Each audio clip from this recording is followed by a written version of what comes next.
confidence is sexy. I believe that if you align yourself with their passions, they become passionate about you. When I see a client succeed, it makes me happy to be me.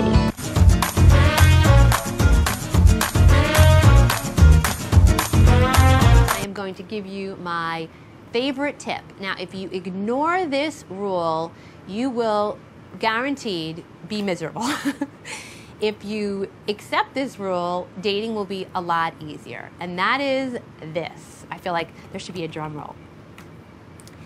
Healthy, confident, and available are non-negotiable.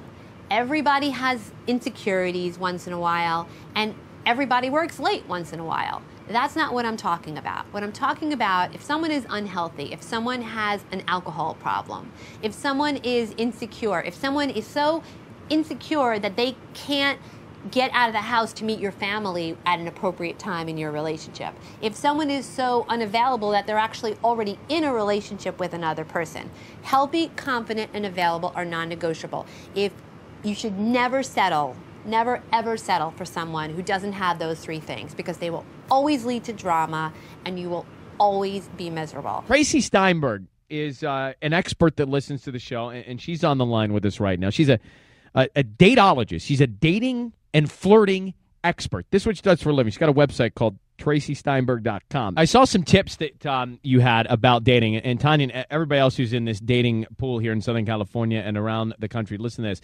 The key to having great chemistry, say, is all in the way that you look at the person. The eye contact. So eye contact's imperative. Okay. It's all in the eye contact. You know, if you're looking at someone directly into their eyes and just enjoying what you're seeing, you're just going to be communicating this just amazing magnetic energy, which is really hard to resist. Now, you say align yourself. The quickest way to become someone's passion is to align yourself with their passions, genuinely, though, right? Not to just pretend that you like what they like.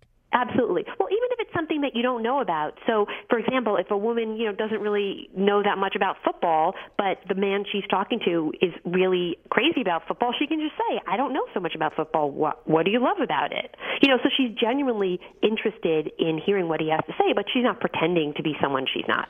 Eye contact, using their name, looking them in the full attention. Tanya, this is like you now have an instruction manual on how to find the perfect man. Flirting emanates naturally. Tracey Steinberg is in high demand this February. My phone's been kind of ringing off the hook. Steinberg provides coaching and flirting lessons. In typical teaching fashion, there's even homework. One of the first assignments I give to pretty much all of my clients is to say hi to 5 attractive people a day. And she's got some dating tips for all of you who are looking for love this Valentine's Day. My number 1 tip, keep your eyes peeled wherever you are. Number 2 tip is to always look good, look your best. My number 3 tip is when you're talking to someone, always treat them like royalty. But don't make the typical blunders. Don't talk about other relationships. Don't drink too much on dates.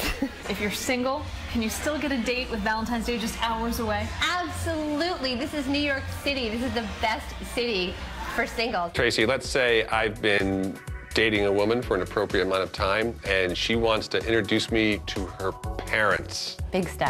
Scary step. What are some tips there for wowing the future dad? You can ask your significant other, what are good topics to talk about and what are topics to avoid? Like politics, religion. Yeah. Exactly. You want to stay away from anything controversial and just ask them about what their interests are, knowing already what are good topics to discuss.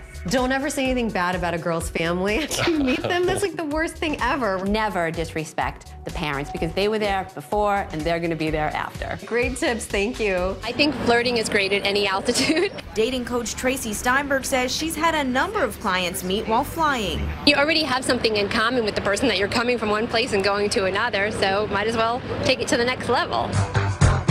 Tracey, you're a relationship expert. Why do you think it is that some animals gravitate towards other species? I think that like attracts like in any species. Like I have a cat and a dog who adore each other. They both have a lot of similar characteristics, and so why not be friends? The less clever the opening line, the better. A lot of my male clients, they are hesitant to approach someone because they think they have to wow them with something hysterically funny, and then what happens is they spend so much time thinking about what to say that the woman's long gone. So don't do that. Someone has to break the ice. It might as well be you, and it might as well be now.